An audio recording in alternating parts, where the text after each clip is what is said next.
Good morning, everyone. Today is Wednesday, October 1st, and we are currently in the New York session.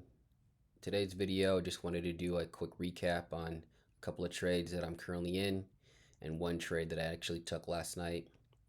From my previous video, if you want to learn more or know more how I actually entered GBP NZD, please click on the previous video. So currently, as of right now, we are still in the GBP NZD trade.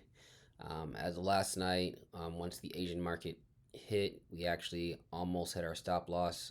Price actually ended up coming all the way down to that point, to the 2.31566 level, but then reversed to the upside. And now we are in the at the 3 hours into the New York session. Price was rallying, looking very bullish, looking for a strong upside to hit our take profit, hitting that 1 to 3 risk to reward.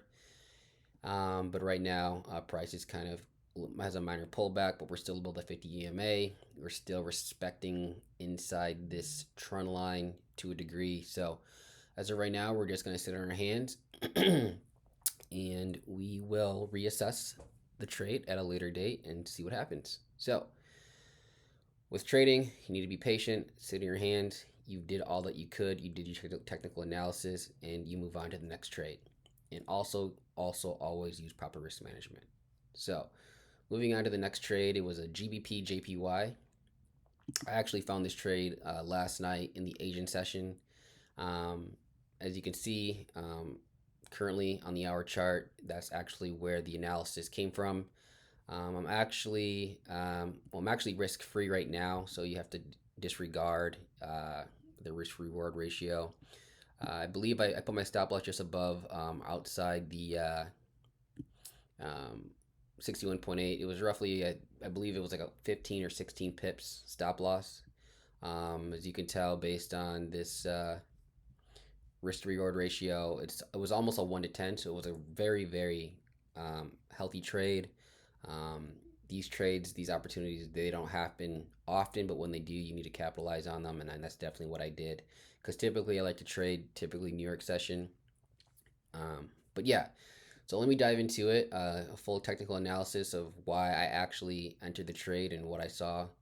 So let me delete some things for clarity and walk you through step by step.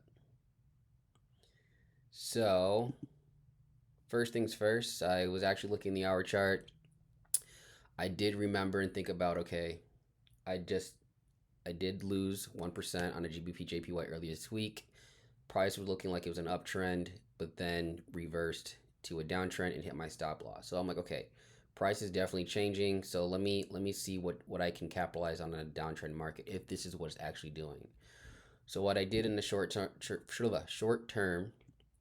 I pulled out my trend line, see where price was going, see where price was trending, and actually when I saw this opportunity, this candle was not even present yet.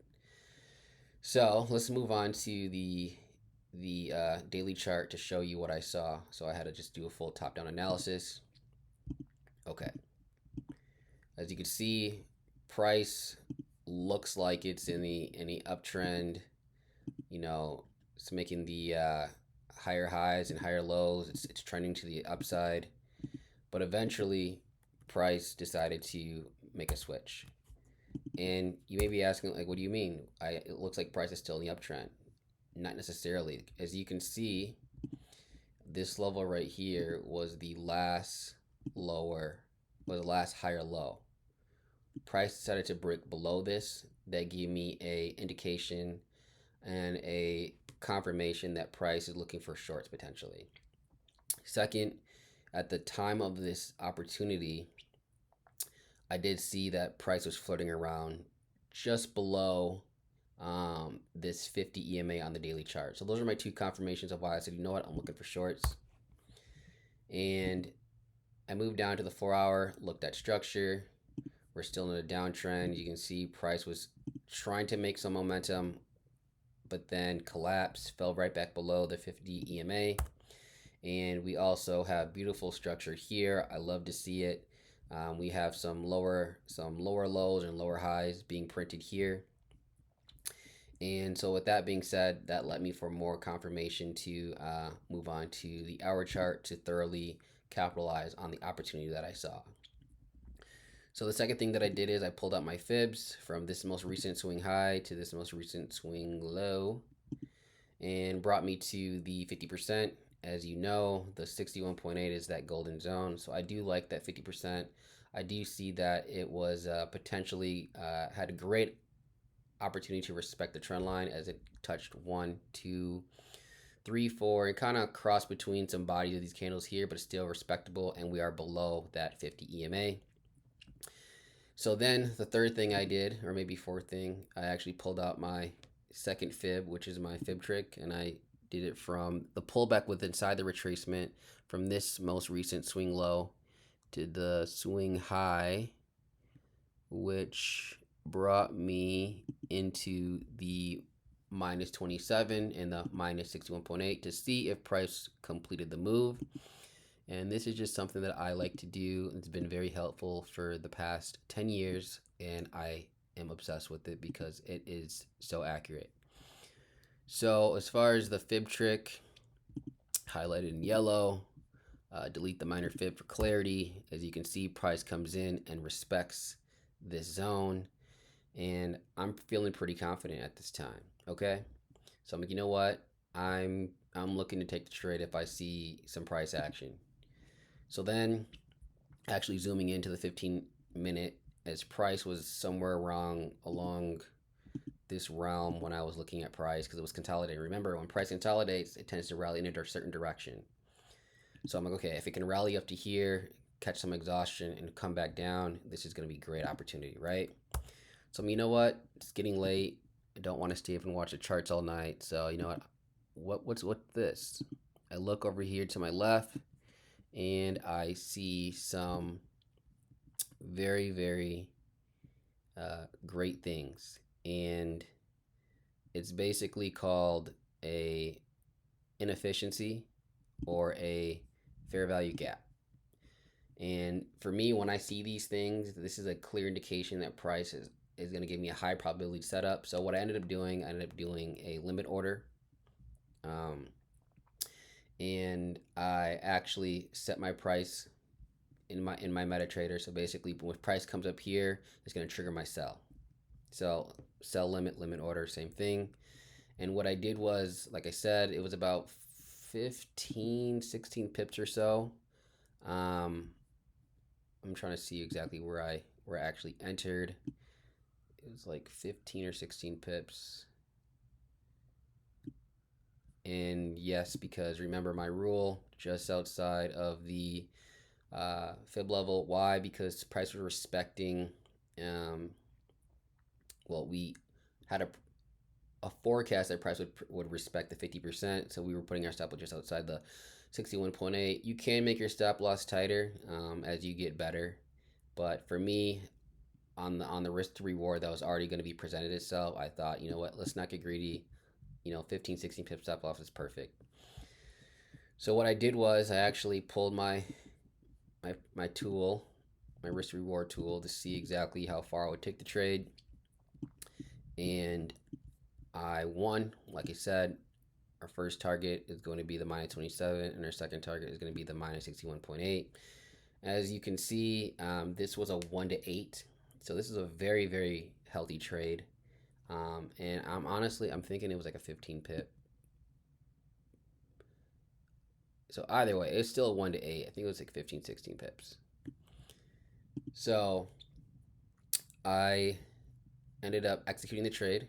The limit order was initiated, and I actually ended up taking 75% of my profit here at the what level is this? The 198.257. I think it was like a 255 in my MetaTrader, and basically we secured almost a 1 to 6 ratio, and we have the rest running to the minus 61.8. And there is some other things in mind to keep in mind, and the reason why I took out 75%, I wasn't let the full trade run. I did see something on the daily chart, or was it the 4-hour chart? I saw some heavy support. Oh, it's right here. Okay, so I saw from right here, as you can see,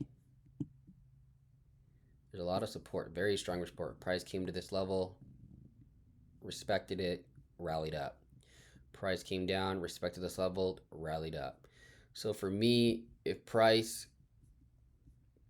is looking very skeptical of breaking this level, but if it does, it will rally further. But for the sake of the trade, I am looking to potentially maybe close this trade before the Aussie session, obviously to avoid the spreads, any swaps, etc.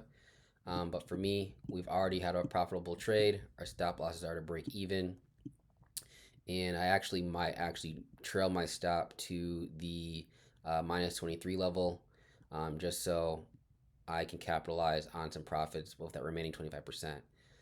But yeah, so those are my trades, and those might be my last two trades for the week, depending on the market.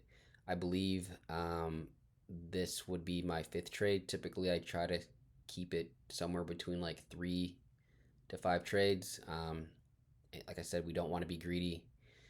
We just want to capitalize on the market and what it gives us. But if you're liking these videos, please give a like. It really helps the algorithm. And if you are really a dedicated trader, learning and just want to get ahead of the market and getting that weekly edge, please subscribe. Thank you. Bye.